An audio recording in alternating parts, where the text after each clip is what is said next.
പേരെന്തുവായിരുന്നു? പോയി കഴിഞ്ഞു. പേരൊന്ന് ചോദിക്കാം. പേരെന്തുവായിരുന്നു? ആരെങ്കിലും കയ്യിലുണ്ടോ പേര്? പേര് പേരെന്ന് ഇവരെ കൂട്ടുകാരുടെ പേരൊക്കെ അറിയാം. കൂട്ടുകാരുടെ പേര് അറിഞ്ഞൂടെ? ആതിര. പേരെന്തായിരുന്നു? പോയി കളഞ്ഞു. പേര് കളഞ്ഞു. അത് ഞാനൊരു പേര് തരട്ടെ, ആ പേര് ഇഷ്ടമാവോ? ഓക്കെ, ഞാൻ ആ പേര് തന്നു കഴിഞ്ഞു. ഞാൻ ആ പേരാണ് തന്നിരിക്കുന്നത്, സുശീല. ആര് ചോദിച്ചാലും ആ പേര് തന്നു കഴിഞ്ഞു. ഇനി ആ പേരെ പറയാൻ പറ്റുള്ളൂ. വണ്ടി ത്രോ പ്രൈസ്. പേരെന്തായിരുന്നു? പേരെന്ന് ചോദിച്ചേ.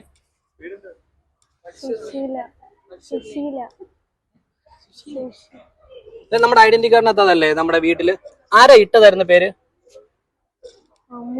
അമ്മൂമ്മ ഇട്ടാണ്. Very good, very good. പിന്നെ നമ്മുടെ ഐഡന്റി പഠിച്ച സർട്ടിഫിക്കറ്റിനകത്ത് എന്തായിരുന്നു പേര്? സുശീല തന്നെ. നെറ്റിയിലൊന്നും ടച്ച് ചെയ്യുമ്പോഴത്തേന് യഥാർത്ഥ പേര് കിട്ടും. ടച്ച് ചെയ്തു പേര് വന്നിട്ടുണ്ട്. ഏതാ? വയൂക.